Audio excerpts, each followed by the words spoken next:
Memoria Sur, un podcast de Diario Sur para hablar y disfrutar de la historia, con Ana Pérez Brián y Curro Fernández Sibaja. Hola Ana, ¿qué tal? Hola Curro, buenos días. ¿Cómo estás? Muy bien, aquí dispuesta a hacer otro podcast en un lugar que yo creo que todos conocemos, que hemos paseado 1000 veces y que hoy vamos a descubrir parte de sus secretos. Hemos pasado por muchos puntos cerca, pero no hemos llegado a introducirnos en él, así que hoy sí nos vamos a detener en la Plaza de la Marina y vamos a hablar de curiosidades sobre este lugar que es icónico. Sí, justo, es icónico y además yo creo que es lugar de paso obligado para todos, ¿no? Hemos hablado en algunas ocasiones de esas grandes lugares que abrazan a la Plaza de la Marina, de la Alameda, de Calle Larios, del parque, incluso del puerto, pero se nos había quedado ese lugar por descubrir, que tiene muchísimas curiosidades que hoy vamos a conocer en 10 pequeñas pastillitas, en 10 curiosidades de la Plaza de la Marina.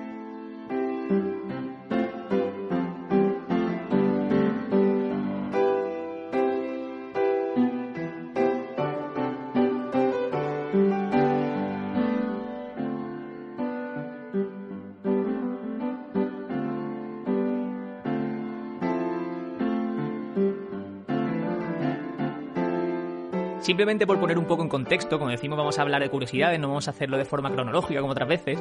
Quiero decir simplemente que fue construida dentro de las murallas de Málaga y que todo lo que vemos más allá del puerto, a partir del puerto, es terreno que se ha ganado al mar. Claro, como casi todo en Málaga, como casi toda esa franja que no existía litoral, casi todo fue terreno ganado al mar, pero bueno, la Plaza de la Marina sí estaba allí. Desde luego, eso sí. Hay una relación, vamos con el primer punto ya, que une la Plaza de la Marina con la película El Día de la Bestia.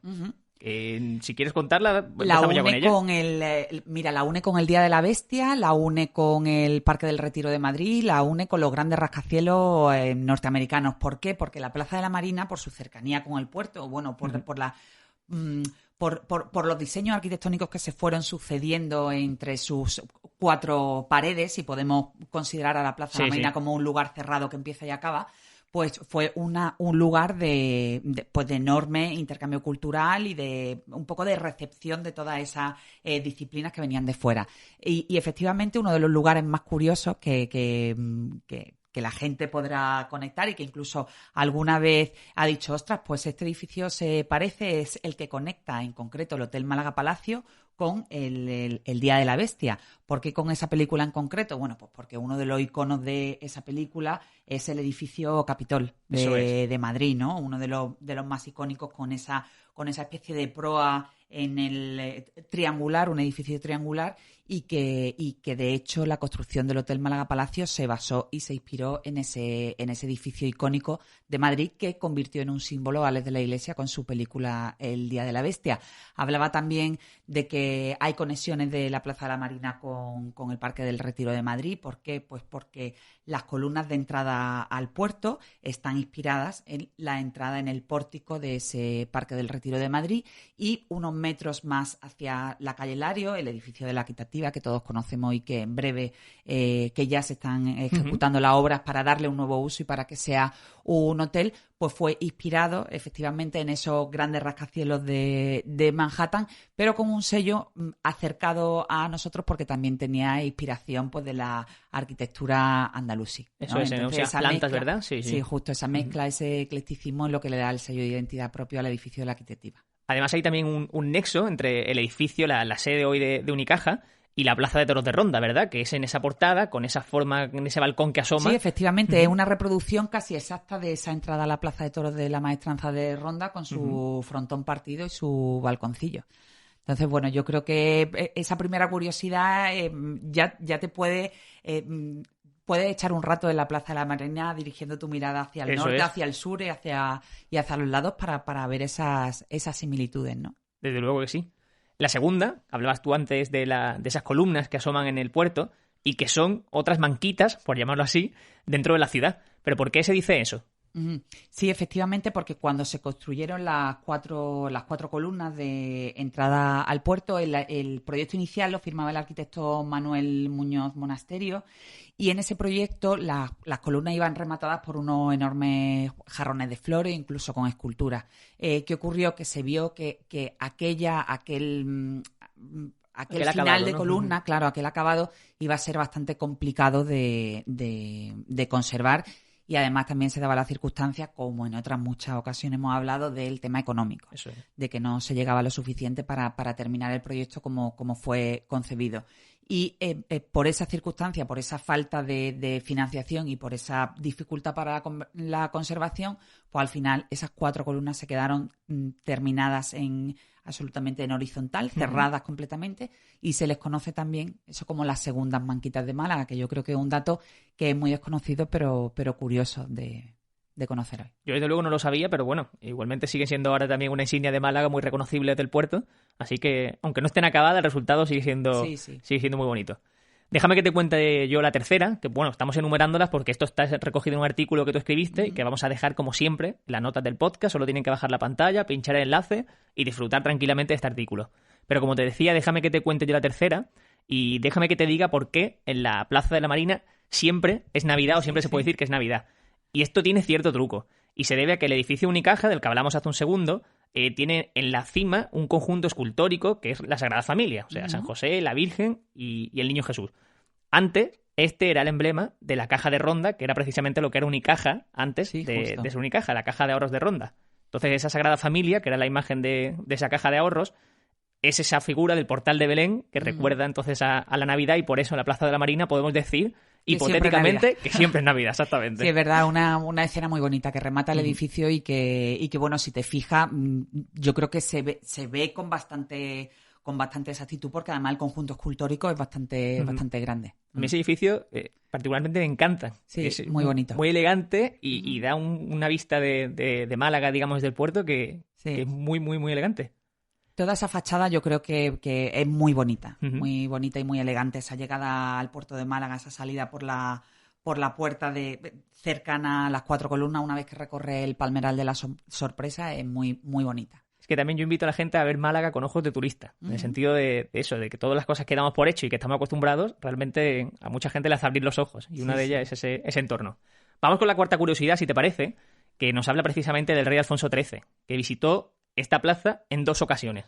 ¿Cuándo fueron esas 2 ocasiones y por qué? Sí, efectivamente, Curro. Pues mira, una de las primeras escalas del rey Alfonso XIII a Málaga, bueno, por cierto, que cuando hablábamos de la Alameda hace unos días, hablábamos que durante una época histórica se llamó también el Paseo de Alfonso XIII. Exactamente. Lo digo porque al final, ¿no?, en todo lo que decimos de esa cualidad de la historia en general y de Málaga en particular, todo termina siendo circular y siempre encontramos un poco esos lugares de los que picotear y encontrar curiosidades. Desde luego. Bueno, pues llamándose la Alameda como Paseo de Alfonso XIII, el rey vino a hacer escala a Málaga, en concreto en el año 1918, fue la primera vez, con motivo de la primera travesía del buque escuela Juan Sebastián Elcano, que es uno de los símbolos de la navegación en España. Aquella singladura quedó para siempre en los libros de historia porque fue la primera vez que zarpó el buque, lo hizo desde Cádiz e hizo escala en el puerto de Málaga. Y ahí bajó el monarca para una breve estancia en la ciudad. Posteriormente, ya casi una década después, en 1926, volvería el rey a la Plaza de la Marina en concreto para inaugurar la estatua al comandante Benítez, que fue el 11 de febrero, como decimos, del año 1926. Y que durante años esa escultura pues lució bastante visible en la céntrica plaza, pero ahora está casi escondida en uno de los laterales del paseo del parque. Hablando sobre otro tema, hay algo que siempre me ha llamado la atención por una foto antigua que encontré en un libro en mi casa, y es la estatua del Marqués de Lario, que no estaba dentro de ese pedestal, y estaba precisamente en el mar, que fue arrojada al mar cerca del puerto, cerca de la Plaza de la Marina. ¿Por qué se dio esto? Pues esto se dio porque el 14 de abril de 1931, cuando se proclamó la Segunda República, se puso en su lugar la estatua del trabajador. Si no me equivoco, creo que es la misma que está. Sí, la alegoría del trabajador, se invirtió ese orden con el que fue concebido el conjunto de Mariano Benlliure, y el marqués fue arrojado al mar como símbolo de esa proclamación de la Segunda República. De hecho, también la calle Lario llegó a cambiar su nombre y en su lugar se puso la alegoría del trabajador. Eso es. Eso fue, como decimos, el 14 de abril, y en julio ya es cuando se intentó recuperar por parte de la población malagueña la figura del Marqués de Lario. Fue precisamente la Comandancia de la Marina quien lo intentó, y lo que esgrimía como argumento para conseguir eso es que se producía una corriente electrolítica que afectaba a los motores de los buques que estaban cerca. pero esto realmente era totalmente falso, como se demostró. Sí, bueno, lo que se pretendía, justo lo que se pretendía era recuperar la estatua del fondo del mar, ¿no? Donde había sido arrojada. Entonces, bueno, cómo se la ingenió la comandancia para poner una excusa que fuera creíble y para que realmente fuera sacado Manuel Domingo Larios del mar, fue diciendo eso, que realmente la presencia de aquella estatua pues generaba cierta complicación con los motores de los buques. Aquella carta incluso de la comandancia o aquel aviso de la comandancia al Ayuntamiento de Málaga, que en aquella época era republicano, porque estamos hablando de 1931, salió incluso publicada en ABC, justificando esa dificultad, y gracias a eso, a esa idea, pues se consiguió que el Marqués de Larios fuera sacado del agua y ya con el paso del tiempo que fuera invertido el orden y que fuera recuperado el orden natural con el que fue concebido la estatua, efectivamente, Curro. Eso es, realmente fueron 3-4 meses en los que estuvo en el mar, pero se consiguió al final en julio con esa excusa, por decirlo así.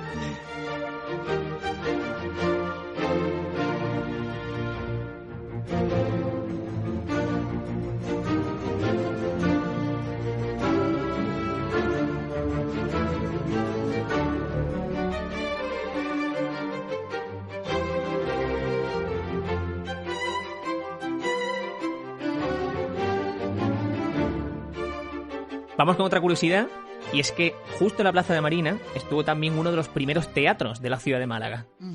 Sí, efectivamente.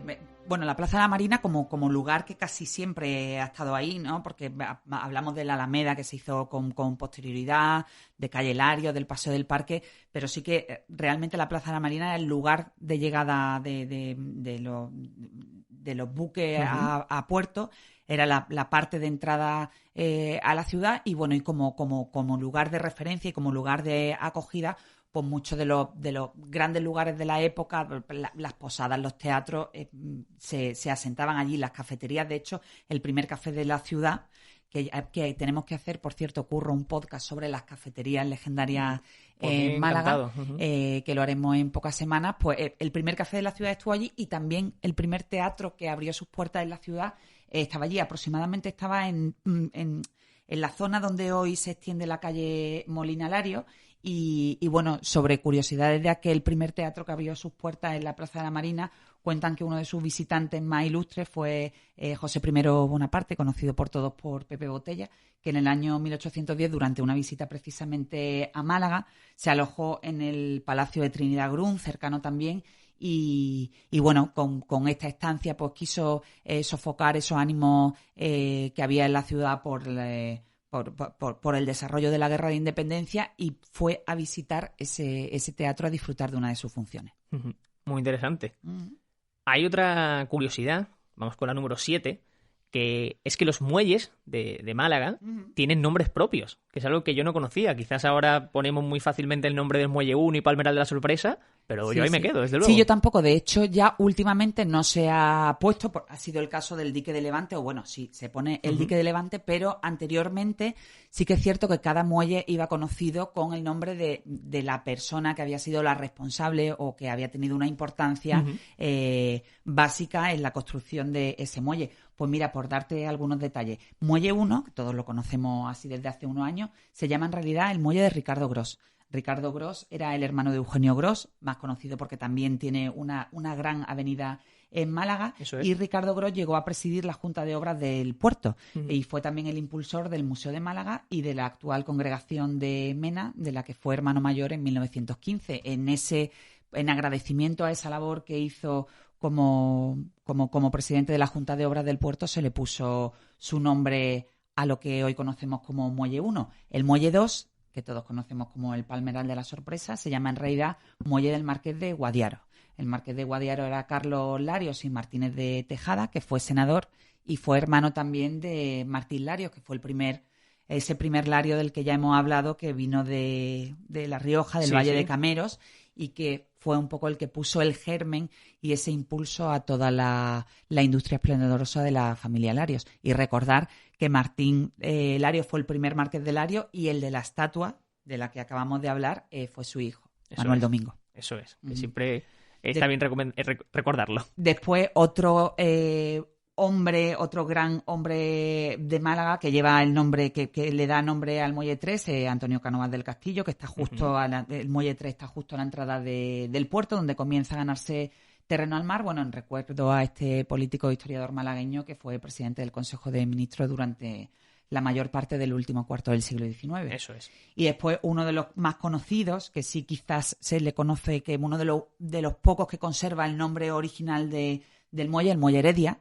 que se corresponde con el Muelle 4, que está en la parte derecha del edificio de la autoridad portuaria, si lo vemos desde la Plaza de la Marina. Eso es. Y bueno, y que rinde homenaje a una personalidad que ya todos conocemos y a los que hemos dedicado podcast, como es Manuel Agustín Heredia.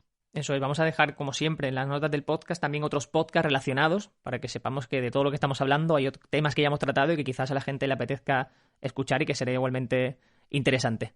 Y bueno, por último, Curro, los muelles 6 y 7, que quizás son los más desconocidos después del éxito, ¿no?, que tiene Muelle 1, Palmeral de la Sorpresa y Muelle Heredia, donde también ahora hay un proyecto de recuperación. Son los 6 y 7, como te decía, que son conocidos, que están bautizados como los muelles de Moreno Robledo, en recuerdo a Francisco Moreno Robledo, que fue abogado y político natural de Antequera, que llegó a ser ministro de Fomento durante el reinado de Amadeo I. Pues ya hemos hecho un repaso a todos los nombres de los muelles, así que lo que tenemos que hacer ahora es ir con la siguiente curiosidad, que es la octava, y es una que ya hemos tratado en otros podcasts, concretamente en la historia de la Alameda principal, y es la visita de Hans Christian Andersen a Málaga. Eso quedó reflejado en una estatua que se encuentra precisamente frente a la Plaza de la Marina y que seguramente todo el mundo ha visto y tiene ahora mismo en su memoria. Y esa visita se produjo en 1862, cuando Hans Christian Andersen se hospedó en la Fonda de Oriente y se encontraba en una circunstancia, bueno, mejorable, ¿verdad, Ana? Sí, porque vino, o cuentan las crónicas de la época, después también quedaría recogido en sus propios escritos, que vino a Málaga a tratarse de una depresión. Y parece ser que aquel lugar, aquella contemplación del verde de la Alameda, la relación también con la gente de Málaga, pues que ayudó mucho en esa recuperación. Algo de lo que dejó escrito en su libro Viaje por España sobre Málaga fue lo siguiente. Decía, nuestro balcón daba a la Alameda, con sus árboles verdes, su fuente y multitud de personas paseando de acá para allá.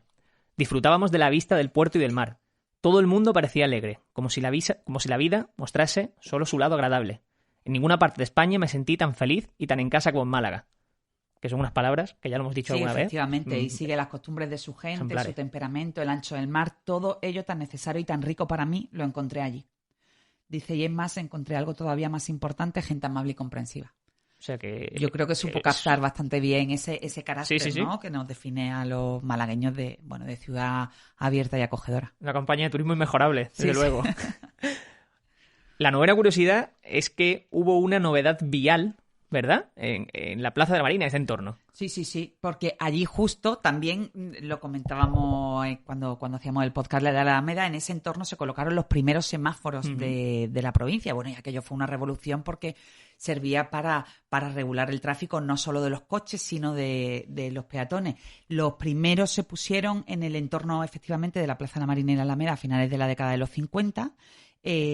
Las crónicas de prensa de la época dicen que los primeros se inauguraron el 8 de abril de 1959, justo en la zona, en el cruce de la Alameda, calle Córdoba y Puerta del Mar, y aquello, bueno, supuso una auténtica revolución para la vida cotidiana y urbana de la ciudad, hasta el punto de que el propio ayuntamiento llegó a felicitar a los malagueños por haberse desenvuelto también, ¿no?, con esta revolución que representaba el control del tráfico a través de semáforos. Claro, es que recordemos que la Alameda principal era un lugar absolutamente peatonal, de paseo, entonces en el momento en el que empezaron a convivir peatones y coches... Sí, justo en la década de los 20 ya se abre al tráfico, pero lógicamente pues tuvo que ser un problema, hacía falta la regulación de esa convivencia. De luego, así que es interesante saberlo.